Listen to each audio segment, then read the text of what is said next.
Hello student, so welcome all of you. आपका हमारे AB educational academy में स्वागत है। तो जैसा कि मैंने आपको पहले वाले लेक्चर में ट्रिग्नोमेट्री स्टार्ट किया था और ट्रिग्नोमेट्री में मैंने यहाँ तक कवर किया था कि आपका त्रिकोणमितीय अनुपात क्या होता है। तो त्रिकोणमितीय अनुपात के बाद आज मैं आपको कवर करने वाला हूँ एनसीईआरटी के फर्स्ट प्रश्नावली के कुछ सवाल। जैसा कि मैंने कहा था कि आप कल तक जो मैंने थ्योरी बताई थी वहाँ से आप आज फर्स्ट चैप्टर तक सवाल कवर कर सकते हैं। ठीक, तो ऐसी बात नहीं कि सवाल नहीं लगा सकते। तो आज हम एनसीईआरटी के सवाल लेते हैं और कुछ अच्छे अच्छे सवाल हैं जो एग्जाम में पूछे जाते हैं और पूछे भी गए हैं। तो ये सब सवाल हमें कवर करना है। जैसा कि पहला लेक्चर हमारा बेसिक था, दूसरा लेक्चर भी सवाल बहुत ज़्यादा बड़ा नहीं, लेकिन आपके लिए क्या होगा, थोड़ा अच्छा मतलब मान आ जाएगा। ठीक, तो ऐसी बात नहीं, देखते हैं। ठीक, और आप हमारे साथ पढ़ाई कीजिए अच्छे से। तो देखो आपका क्या है, पहला सवाल, त्रिभुज एबीसी में जिसका कोण विषम कोण है, ध्यान समझिएगा। त्रिभुज एबीसी में जिसका कोण विषम कोण है, AB 24 सेंटीमीटर और BC 7 सेंटीमीटर, निम्नलिखित का मान ज्ञात कीजिए। ठीक, यहाँ पर कुछ पूछा था, 1 मिनट, आपको क्या पूछा था, यहाँ पर पूछा था, दिया था साइन A और साइन C का मान, ध्यान नहीं दिए, साइन A और साइन C का मान। ठीक, और दूसरा पूछा था आपका, यहाँ पूछा था साइन C और कॉस C का मान, साइन C और कॉस C का मान। ठीक, यही आपका पूछा था, या आपका जो भी पूछा रहा होगा, अगर मान लीजिए हमने 2 ही ले लिया है तो आप इतने से लगा भी सकते हैं, ऐसी बात नहीं है। ठीक, तो देखो त्रिभुज ABC में जिसका कोण विषम कोण है, AB 24 सेंटीमीटर, BC 7 सेंटीमीटर और निम्नलिखित का मान ज्ञात कीजिए। तो आप क्या करेंगे, पहले एक समकोण त्रिभुज बनाएंगे। मैंने बताया था ना कि जब भी आप त्रिकोणमितीय अनुपात के सवाल इस प्रकार से लगाएंगे तो आप क्या करेंगे, एक समकोण त्रिभुज बनाएंगे। सवाल उठा कैसे समकोण त्रिभुज बनाएंगे, तो हमने कल बताया था समकोण त्रिभुज कैसे बनाया जाता और हमने उसके डिफिनीशन भी बताई थी। ठीक, तो आप वहाँ तक कवर कर लिए होंगे। तो देखो आप पहले एक समकोण त्रिभुज बनाइए। तो समकोण त्रिभुज जब बनाएंगे ऐसे इस प्रकार से, तो ए इसमें कह रहा कौन सा कोण समकोण है, बी समकोण है, इसको हम बी मान लेते हैं और ये सी है। ठीक, तो इसमें ए बी बराबर आपको कितना दे रखा है, ए बी आपको 24 सेंटीमीटर दे रखा है और आपको बी सी कितना दे रखा है, बी सी आपको 7 सेंटीमीटर दे रखा है। तो हमको बताओ ए सी क्या आप फाइंड कर सकते हो। तो आप बताओगे ए सी लगाने की निकालने की जरूरत क्यों है, क्योंकि मैं जानता हूँ जब मैं साइन ए लूँगा तो साइन ए यहाँ से ए लूँगा तो ए के सामने क्या होगा आपका, मैंने कल बताया था कि जो एंगल लूँगा उसके सामने लंब होगा, तो BC आपका लंब हो गया। और मैं जानता हूँ साइन ए बराबर होता क्या है, लंब बटे कण। तो लंब हो गया, क्या कण पता है, नहीं पता है तो AC तो निकालना ही पड़ेगा, क्योंकि क्वेश्चन पूछ रहा है जिस अनुसार से, हमें तो अभी जो निकालना है वो पता ही नहीं है। तो कैसे निकालेंगे, तो आप जानते हैं पाइथागोरस प्रमेय। पाइथागोरस प्रमेय हमने क्या बताया था, हमने बताया था कि कण का स्क्वायर बराबर लंब का स्क्वायर और प्लस आधार का स्क्वायर। कण क्या आपका AC है, तो AC का स्क्वायर बराबर लंब क्या आपका, लंब चाहे 7 है चाहे 24 कुछ भी मान लीजिए, क्योंकि C लेने पर लंब 24 का काम करेगा एंगल और A लेने पर एंगल 7 का काम करेगा लंब। ठीक, तो ये होता है, तो चाहे जो लीजिए। ठीक, तो 7 का हमने ले लिया 7 स्क्वायर प्लस 1 का 24 का स्क्वायर। अब देखो 7 का स्क्वायर 49 हो जाएगा और 24 का स्क्वायर 576 होता है। तो इसको ऐड करेंगे तो आपका 9 6 15 और 7 4 11 1 12 2, तो यहाँ पर हो गया 525, सॉरी 625 होगा। क्या हो जाएगा, AC स्क्वायर बराबर 625। तो AC बराबर कितना होगा, एक इसका वर्गमूल है आपका 25 का वर्गमूल है। ठीक, तो आपका AC बराबर 25 सेंटीमीटर। अब निगेटिव भी आता है, लेकिन निगेटिव को छोड़ देंगे, क्यों, क्योंकि आप जानते हैं कि दूरी निगेटिव नहीं होती है। तो ये कितना आ गया, ये 25 सेंटीमीटर आ गया। ठीक, अब बताना हमको साइन A की वैल्यू पूछ रहा है, तो एक एक करके निकालते हैं। तो साइन A बराबर क्या आएगा, तो हमको बताओ साइन A क्या आपका एंगल यही तो A है, तो इसके सामने ये क्या है आपका BC, क्या है आपका BC लंब है। तो बताना ये होता है, पहले लिख लो लंब बटे कण, ऐसे लिख लिया करो। ठीक, क्योंकि बेसिक है, अभी आप उतना सीखे नहीं है, लंब बटे कण। तो लंब आपका BC है, तो BC बताना कितना है आपका, A के लिए आपका 7 है और कण कितना आपका 25 है। तो ये आंसर कितना आ गया, पहला 7/25 आ गया। ठीक, और दूसरा क्या पूछा है आपका, दूसरा आपका साइन C पूछा है। ठीक, तो साइन C दूसरा पूछा है, तो बताना साइन C बराबर क्या होगा। तो साइन C बराबर होगा लंब बटे कण, ये भी होगा, लेकिन ध्यान देना इसमें एंगल चेंज किया है, यही इसीलिए मैं कह रहा हूँ, क्योंकि देखो एंगल चेंज कर दिया है, तो एंगल चेंज करने से क्या होगा मैं बता दूँ, आपका जो लंब है वो चेंज हो जाएगा। तो देखो A लेने पर लंब इसका काम कर रहा था, अब C लूँगा तो लंब इसका काम करने लगेगा। इसके सामने की कौन भुजा है, AB, तो AB कितना आपका 24 और कण आपका चेंज होता नहीं, 24/25 हो गया। ठीक, ये समझ में आ रहा है कुछ ना। और उसके बाद क्या पूछा है दूसरा, दूसरे में साइन C और कॉस C पूछा है। ठीक, तो साइन C और कॉस सी, तो साइन सी और कॉस सी। ठीक, तो बताना साइन सी का वैल्यू कितना है, 24/25 है तो उतना होगा ही। और कॉस सी का क्या होगा, तो कॉस सी बराबर क्या होगा, आधार बटे कर्ण। क्या होगा आपका, आधार बटे कर्ण होगा। ठीक, तो हमको बताना आधार क्या है सी के लिए, तो लंब काम ये कर रहा है, तो आधार बचा 7, तो 7/25। ठीक, ये आपका आ गया। तो यहाँ से आप पहला क्वेश्चन इस प्रकार से लगा सकते हैं। अगर इसमें कोई प्रॉब्लम हो तो आप फिर कमेंट करिएगा, हम फिर से बताएंगे, लेकिन एक बार फिर से रिवीजन कर दे रहे हैं। ठीक, तो देखिए मैंने क्या बताया, मैंने अभी तक बताया कि जैसे सवाल करा त्रिभुज ABC में, तो हमने एक त्रिभुज ABC बनाया, क्योंकि देखो समकोण क्या था तभी मैंने समकोण त्रिभुज बनाया। और मैं जानता हूँ कि ट्रिग्नोमेट्री में आपका एक ही त्रिभुज लगेगा, वो है क्या, समकोण त्रिभुज, तो इसलिए मैंने समकोण त्रिभुज का नाम दिया। तो जिसका कोण भी क्या है, समकोण है। AB बराबर 24 सेंटीमीटर, BC बराबर 7 सेंटीमीटर। निम्नलिखित का मान ज्ञात कीजिए। किसका किसका, पहला क्वेश्चन ये था, दूसरा ये था। ठीक, तो हमने इस प्रकार से फाइंड किया, और साइन ने साइन सी और साइन सी कॉस सी का मान डिफाइंड हो गया। तो इतना नोट कर लीजिए, उसके बाद मैं नेक्स्ट सवाल बताता हूँ आपको। ठीक, अब देखिए उसके बाद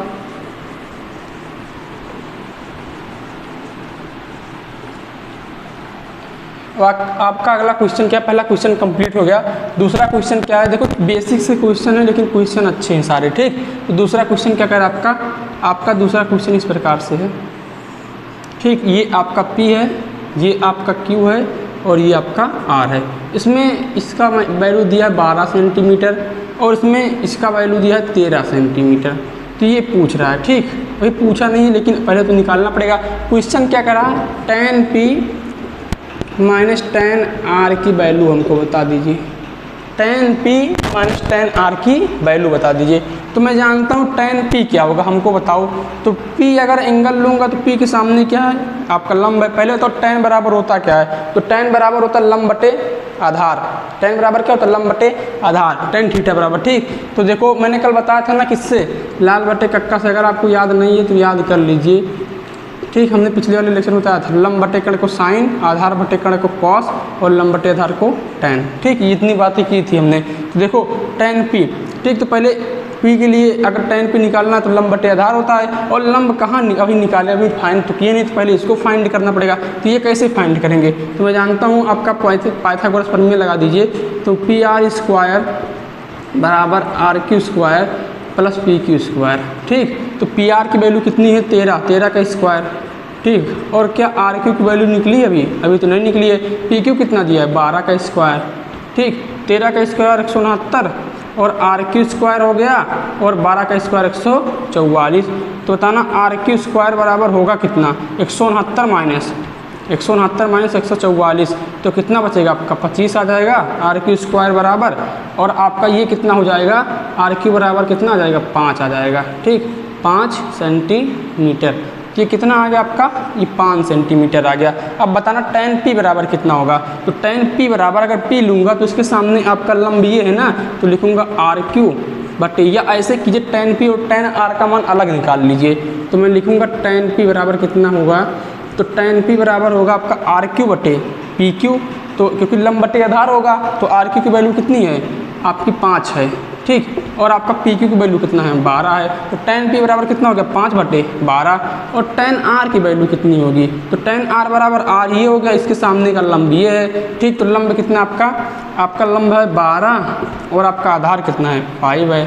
ठीक, तो हो जाएगा tan P minus tan R, tan P minus tan R। tan P की वैल्यू 5/12 माइनस 12/5, क्रॉस मल्टीप्लाई करो तो 5×25 माइनस 12 बराबर 144 और बटे 12 पंचे 60। तो देखो कितना आएगा आपका, तो इसमें से इसको घटाओ तो 14 में से 5 गया 9 और आपका 13 में से 2 गया 11, अर्थात माइनस 119/60। ठीक, तो देखो ये आ गया किसकी वैल्यू, ये आपकी वैल्यू आ गई tan P minus tan R। ठीक, तो इतना नोट कर लीजिए। इसके बाद मैं नेक्स्ट सवाल करा रहा हूँ।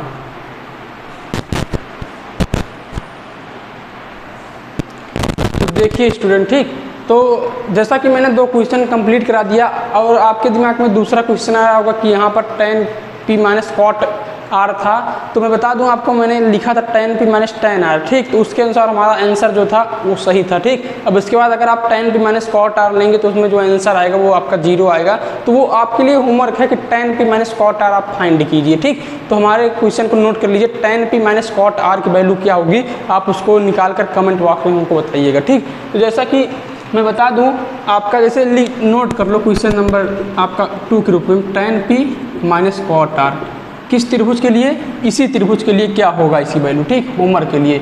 और उसके बाद मैं क्वेश्चन नंबर आपका तीसरा बता रहा हूँ, ठीक। तो देखो क्वेश्चन नंबर 3 इसके बाद क्या होगा आपका, तो क्वेश्चन नंबर 3 इसके बाद ध्यान दो। तो क्वेश्चन नंबर 3 कह क्या रहा है आपका, क्वेश्चन नंबर 3 इतना कह रहा है कि साइन ए बराबर 3/4, तो पूछ रहा है कॉस ए और tan ए की वैल्यू हमको बता दो, ठीक। कॉस ए tan ए की वैल्यू बता दो। अब इसके बाद देखो क्या करेंगे, तो पहले समकोण त्रिभुज बनाएंगे, ठीक। तो समकोण त्रिभुज में आपका क्या कैसे होता वो हम बता रहे हैं, ठीक। तो आप जानते हैं साइन ए बराबर क्या होता है, लंब बटे कर्ण होता है। पहले इतना लिखिए, ठीक। क्या होता है, लंब बटे कर्ण। तो मैं बता दूं साइन ए बराबर लंब बटे कर्ण होता है। तो पहले एक समकोण त्रिभुज बना लेते हैं, ठीक। तो ये ए हो गया, ये बी हो गया, ये सी हो गया। अगर मैं एंगल ए लिया हूँ तो ए के सामने किसका काम करेगा, ये लंब का काम करेगा, अर्थात बी सी। लंब कितना आपका 3 है, ठीक। कर्ण कितना है आपका 4 है। तो हमको बताना ए बी कैसे निकालोगे, क्योंकि ए बी की ज़रूरत लगेगी।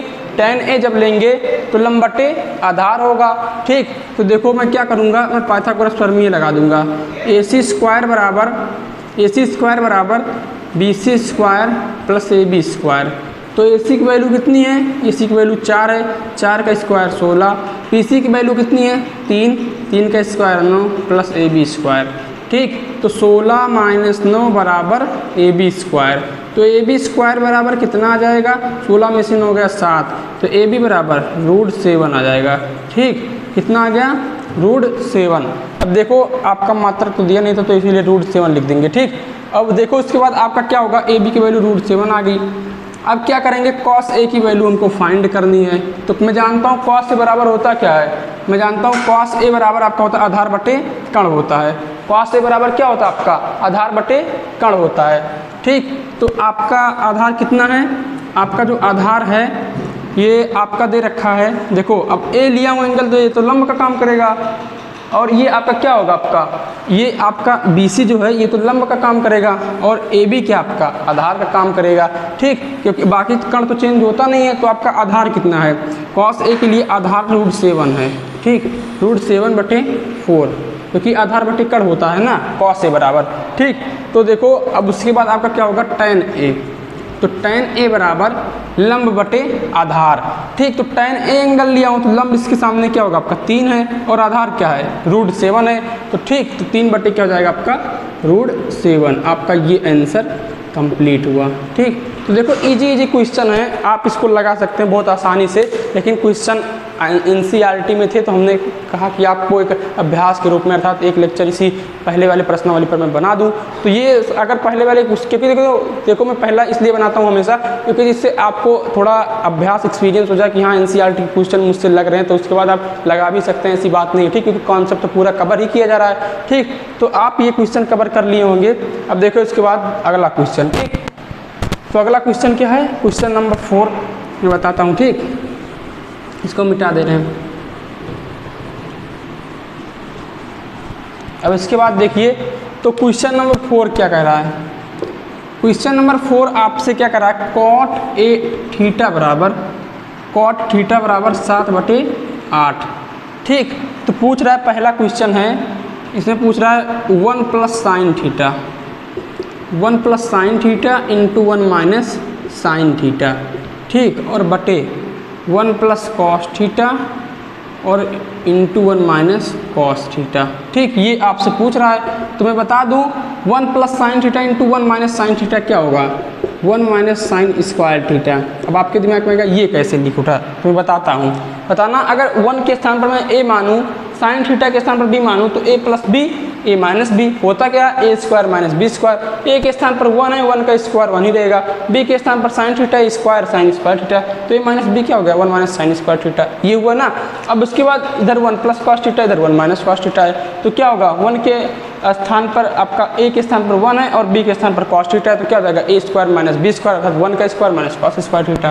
ठीक, तो इस प्रकार से हम क्या कर सकते हैं, इसको लिख सकते हैं। अब हमको बताइएगा कॉट थीटा और 7/8 है, तो साइन थीटा और कॉस थीटा का मान कैसे निकालेंगे।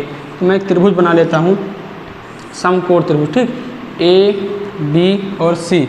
तो अगर मान लो इसको मैंने थीटा मान लिया, तो इसके सामने क्या होगा, ये लंब होगा और ये क्या होगा, आधार होगा। तो कॉट थीटा बराबर होता है क्या, आधार बटे लंब।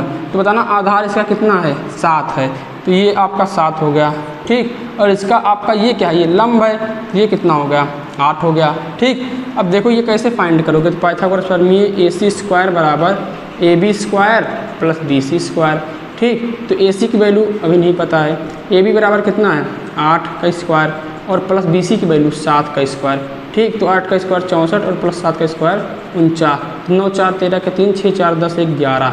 ठीक, देखो 9 4 13 के 3 6 4 10 1 11, ये ए सी स्क्वायर बराबर है, तो ए सी बराबर 113 आ जाएगा। ठीक, ये ए सी बराबर कितना आ गया आपका 113। ठीक, तो देखो जैसे कि कॉट थीटा बराबर क्या होता है, आधार बटे लंब, तो आधार कितना था आपका 7 था, तो आधार हमने लिख दिया 7, उसके बाद लंब 8 था।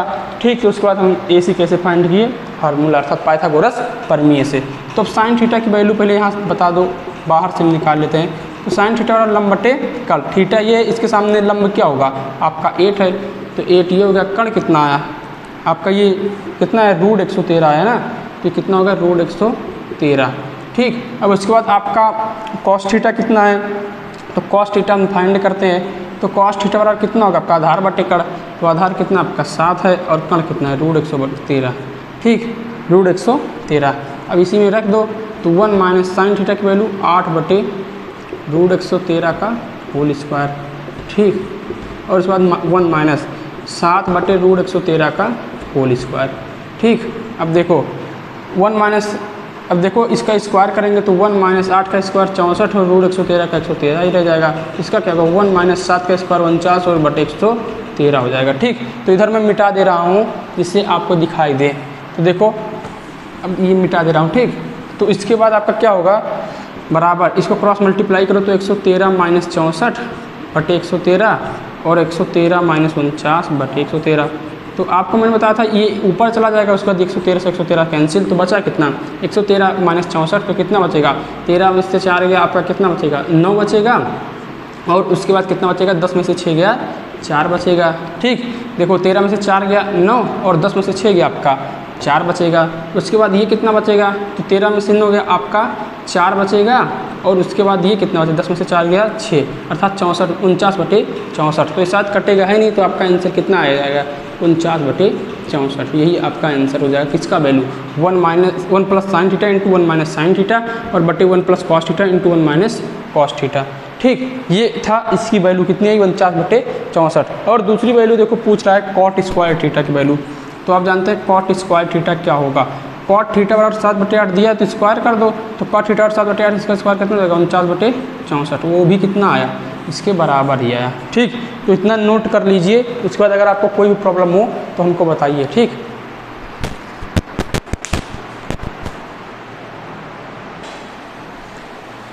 तो देखिए आपका अगला क्वेश्चन। ठीक, मैंने 4 क्वेश्चन कंप्लीट करा दिए हैं, 2 क्वेश्चन और लिया हूँ। देखो पूछ रहा है कि इस क्वेश्चन में tan a बराबर 1/√3, तो sin a into cos C plus cos into sine C की वैल्यू। वैसे तो अगर मैं बताऊं, अगर इस चैप्टर में जब आप पूरा पढ़ लेंगे तो इस सवाल को देखते ही आप तुरंत लगा ले जाएंगे 5वां सवाल। लेकिन अभी क्या मैं एंगल बताया ना कि साइन, जैसे साइन मतलब 60 अंश 30 अंश 45 अंश कितने अंश का मान क्या होता है, तो इसके बाद आने वाले जो लेक्चर हैं उसमें ये सब बताया जाएगा। लेकिन आज वाले लेक्चर में तो अभी इतना ही बताया जाएगा, अर्थात जो बताएगा लंब कण आधार इसके रूप में त्रिकोणमितीय अनुपात का क्या होता है फार्मूला। ठीक, तो अगर आप आने वाले लेक्चर में जब पूरा बने रहेंगे हमारे साथ तो पूरा पढ़ लेंगे तो ये सब सवाल बहुत आराम से लगा ले जाएंगे। ठीक, लेकिन अभी वैसे लिया गया है तो मैं आपको क्लियर करा देता हूँ।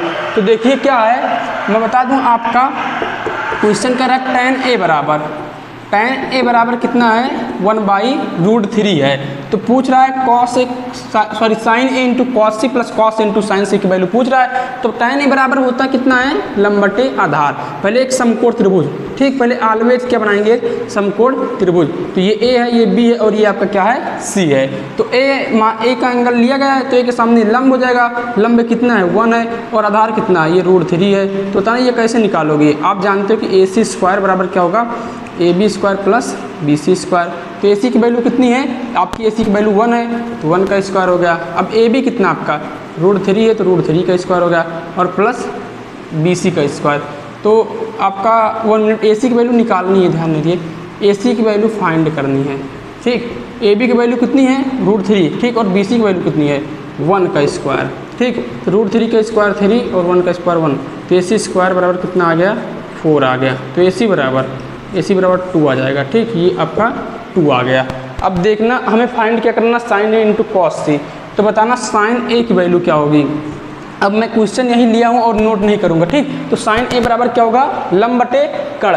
तो लंब कितना है आपका, 1 है, ठीक। लंब कितना है आपका, 1 है, ठीक। और उसके बाद बताना कण कितना है, 2 है, ठीक, इंटू।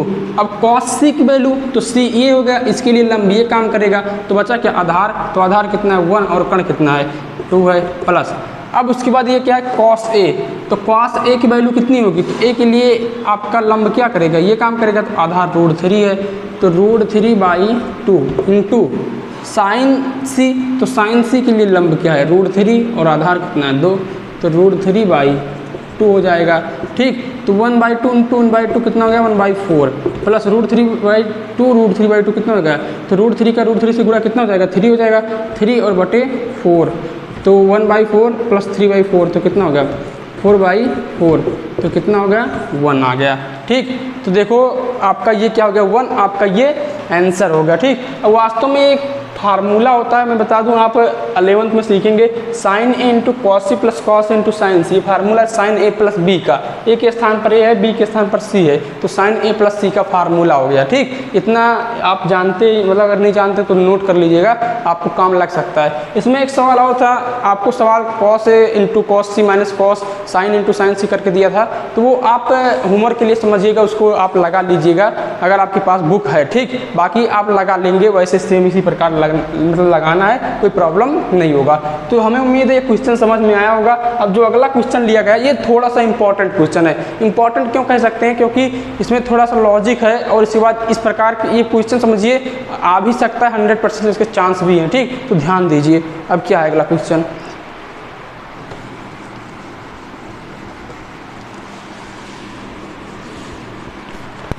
तो देखिए इसके बाद अब आपका क्वेश्चन नंबर 6।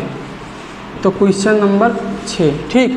त्रिभुज PQR में कोण क्यों 90 डिग्री है। तो पहले हम समकोण बनाते हैं त्रिभुज, ठीक। तो आपका ये क्या है, ये आपका P हो गया, ये हमने Q मान लिया और ये हमने R मान लिया। ये कोण कितना है आपका, ये 90 डिग्री है। ये कितना है, ये 90 डिग्री है, ठीक। अब देखो कोण क्यों 90 डिग्री है, इसे अगर आप PR प्लस QR बराबर 25 सेंटीमीटर। अब देखो इसमें थोड़ा सा ये इंपॉर्टेंट का है, अब की बार दो भुजाओं का योग करके इतना दिया है, ठीक। तो देखते हैं पहले एक भुजा का वैल्यू कितना दिया है। तो PQ बराबर ये कितना दे रहा है आपको, कह रहा है 25 सेंटीमीटर। PQ बराबर कितना, सॉरी 5 सेंटीमीटर। कितना आपका 5 सेंटीमीटर। तो साइन पे कॉस पे टेन पी की वैल्यू पूछ रहा है। तो पहले हमें PR और RQ निकालना है, हमें पता नहीं है। पहले हम पाइथागोरस प्रमेय लिखेंगे, फार्मूला हमारा क्या होगा, ठीक। तो हम जानते हैं फार्मूला क्या है, हमारा फार्मूला PR स्क्वायर बराबर PQ square plus RQ square. ये इतना हम फार्मूला जानते हैं। हमको बताओ PR निकालना, PR तो निकालना ही है। PR बराबर PQ square plus RQ square. क्या आप PQ की वैल्यू बता सकते हैं। तो आपको पता है PQ की वैल्यू क्या आपकी 5 है, तो 5 का स्क्वायर 25 हो जाएगा। अब RQ की वैल्यू यहाँ से बताओ, तो RQ बराबर क्या होगा आपका 25 माइनस PR हो जाएगा। अगर मैं RQ की वैल्यू निकालना चाहूँ तो PR को उधर भेज दूंगा, तो 25 माइनस PR हो जाएगा। अब आप सोचेंगे कि हमारे दिमाग में कैसे आएगा, तो आपको सोचना पड़ेगा, क्योंकि यहाँ पर एक को गायब करना पड़ेगा। चाहे RQ को गायब करो, चाहे PR को गायब करो। तो आप RQ और इसको RQ और PR को कैसे गायब करोगे, इसकी सहायता से, ठीक। तो लिखेंगे क्या, PR स्क्वायर बराबर 25 प्लस RQ के स्थान पर 25 माइनस PR का होल स्क्वायर। इसमें फार्मूला लगा दो। तो PR स्क्वायर बराबर 25 का स्क्वायर कितना होगा 625 प्लस PR² और माइनस आपका कितना हो जाएगा 25 दूना 50 PR। ठीक, तो देखो PR से PR क्या हो गया आपका कैंसिल हो गया। 625 प्लस 25 कितना हो जाएगा आपका 650 हो जाएगा। 50 PR को इधर ले आएंगे। ठीक, अब देखो 0 से 0 कैंसिल, 5 से काट देंगे तो PR बराबर कितना आ गया 13 25 65 आ गया, अर्थात PR बराबर 13 आ गया। ठीक, तो अगर PR 13 है तो हमको बताना QR कितना होगा 25 माइनस 13 तो कितना आ जाएगा 12 आ जाएगा। ठीक, तो हमें सबकी वैल्यू पता चल गई। तो PR कितना पता चल गया 13 और RQ कितना पता चल गया आपका 12। तो देखो सबकी वैल्यू फाइंड होगी कि नहीं। अब जैसे साइन P पूछ रहा है, साइन P तो हम जानते हैं साइन P बराबर होता क्या है लंब बटे कण। तो P के सामने लंब क्या है RQ, अर्थात ये काम करेगा। ठीक, तो RQ कितना आपका 12 है और कण कितना आपका 13, तो आंसर 12 बटे 13 हो जाएगा। इसके बाद क्या आपका दूसरा cos P है, क्या है cos P। देखो cos P बराबर क्या होगा आधार बटे कण। तो P के सामने तो लंब ये काम कर रहा है तो बचा के ये आपका आधार हो गया, तो कितना हो जाएगा 5 बटे आपका हो जाएगा 13, क्या हो जाएगा 5 बटे 13। ठीक, और तीसरा क्या आपका है tan P। तो tan P बराबर क्या होगा लंब बटे आधार। तो tan P बराबर लंब बटे आधार, लंब की वैल्यू कितनी है 12। ठीक, और आधार कितना आपका इसके लिए 5 है तो 12 बटे 5 हो जाएगा। ठीक, तो ये सब थी वैल्यू आपकी कैसे sign cos P tan P निकालते हैं। तो ये सवाल थोड़ा सा अच्छा माना गया इसलिए क्योंकि सवाल थोड़ा सा देखो इसमें 2 भुजाएं गायब किया था। ठीक, तो इस जितने भी हमने सवाल बताए उससे थोड़ा अलग था। ये नहीं था कि ऐसे डायरेक्टली त्रिभुज बना दिए या त्रिभुज बनाकर पूछे कि ये हमको बता दो तो आप पाइथागोरस थ्योरम में से निकाल कर बता दे रहे थे। ठीक, तो ये था अभी बेसिक कॉन्सेप्ट चल रहा है। इसके बाद आपका एक NCERT में लास्ट क्वेश्चन ऐसे ट्रू फॉल्स से पूछा है तो मैं वो करवा देता हूँ। बाकी आपका चैप्टर क्या फिनिश है। इसमें एक सवाल छूटा है उसको मैं लास्ट में करवाऊंगा, अभी नहीं क्योंकि उस लास्ट में उसका काम लगेगा, इसलिए आप ये मत सोचिएगा कि वो क्वेश्चन बताया नहीं गया। ठीक, क्योंकि अभी वो कॉन्सेप्ट जब बताऊंगा पूरा तभी क्लियर होगा, नहीं तो आप कहेंगे ये समझ में नहीं आ रहा। ठीक, तो इतना आप देख लीजिए, उसके बाद मैं आपका लास्ट टाइप क्वेश्चन कराता हूँ। तो देखिए आपका जो ट्रू फॉल्स वाला क्वेश्चन मैं वो कंप्लीट करा देता हूँ। इसके बाद आपका कोई भी क्वेश्चन कहीं से पूछा जाएगा तो कवर हो जाएगा, ऐसी बात नहीं है। ठीक, तो देखो जैसा कि इसमें जो ट्रू फॉल्स का क्वेश्चन है कुछ आगे का भी टॉपिक आ गया है तो आप थोड़ा कंफ्यूज मत होइएगा। मैं आपके साथ बता रहा हूँ जिससे आपका ये आपका चैप्टर अभ्यास प्रश्नावली है वो कंप्लीट हो जाए। ठीक, तो जैसे इसमें कह रहा tan A का मान सदैव 1 से कम होता है, तो आपको इसमें सत्य और असत्य के रूप में बताना है। tan A का मान सदैव 1 से कम होता है। तो मैं बता दूं जब आप आगे जाएंगे तो tan में पढ़ेंगे कि tan की जो सबसे बड़ी वैल्यू होती है इनफाइनाइट, अर्थात हम परिभाषित नहीं कर सकते हैं। ठीक, और सबसे छोटी वैल्यू आप जानते हैं कितना होगा। तो अभी अगर नहीं पता है तो मैं आपको आगे बताऊंगा। तो इतना जानते रहिएगा कि आपका जो tan होता है tan A का मान जो होता है सदैव 1 से कम होता है, ऐसी बात नहीं, 1 से अधिक अर्थात अपरिभाषित होता है जिसको हम परिभाषित नहीं कर सकते हैं। तो हमारा पहला कथन क्या है इसके कहने के अनुसार असत्य है।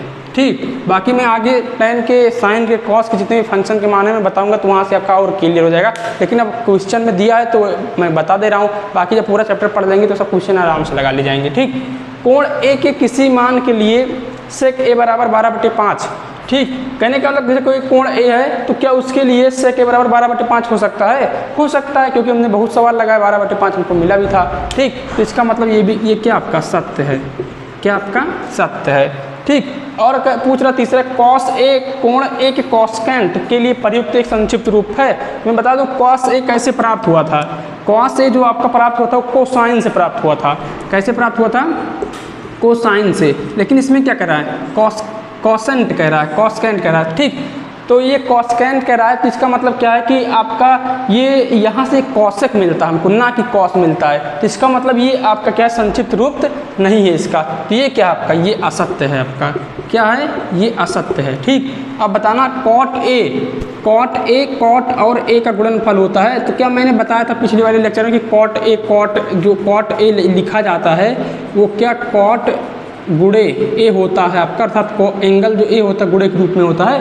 तो ये तो मैंने आपको स्पेशली बताया था कि एंगल जो होता है गुणे के रूप में नहीं होता है। ठीक, अर्थात हम एंगल को गुणे के रूप में नहीं लिख सकते। मैं बता दूं वास्तव में जो क्वेश्चन लिया था मेरा बताने का जो मकसद था, मैं इस क्वेश्चन करवाने के लिए इस टॉपिक आपका लिया था। ठीक, तो ये क्वेश्चन बहुत इंपॉर्टेंट है। cot A cot और ए का गुणनफल नहीं होता, क्योंकि आगे वाले जो लेक्चर है उसमें हम तुलना करते हैं तो कुछ लोग काट देते हैं, तो काटा नहीं जाता क्योंकि एंगल आपका गुणे के रूप में नहीं होता। तो देखो ये कॉन्सेप्ट देख लो, कॉट ए बराबर कॉट और ए का गुणनफल होता है, तो ये आपका क्या कथन असत्य है, ये होता नहीं है। ठीक, एंगल गुणे के रूप में नहीं होता है। ठीक, चाहे साइन ए आ जाए तो तब भी हम साइन इंटू ए नहीं कर सकते हैं, और आपका कॉस ए आ जाए तब भी कॉस इंटू ए नहीं कर सकते हैं। तो हमारे कहने का मतलब हम ये चीज़ नहीं कर सकते। तो देखो बार रिवाइज कर देता हूँ, tan ए का मान सदैव 1 से कम होता है, असत्य है। कोण ए के किसी मान के लिए sec ए बराबर 12/5 होता है, सत्य है। ठीक, और उसके बाद cos ए कोण ए कॉस्केंट के लिए परिवर्तनशील है, तो ये आपका यह सत्य है। आप जानते हैं कॉस कैसे मिलता है, आपका कोसाइन से मिलता है। ठीक, और कॉटेक या कॉट और ए का गुणनफल होता है, तो ये बिल्कुल नहीं होता है। ठीक, क्योंकि मैं जानता हूँ एंगल गुणे के रूप में नहीं होता है। तो यहाँ तक हमारी चर्चाएं हुई और हमें लग रहा है कि आपको जो भी सवाल है आपको समझ में आया होगा।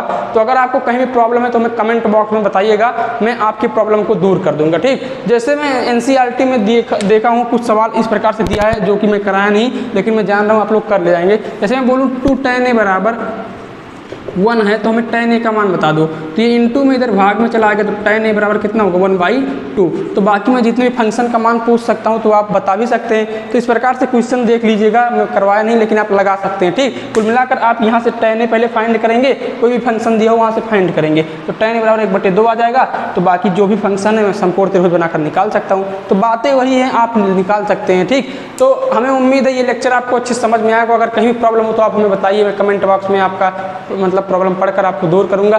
तो आप हमारे इस लेक्चर के साथ बने, बहुत बहुत धन्यवाद और ऑल द वेरी बेस्ट, पढ़ाई करते रहें।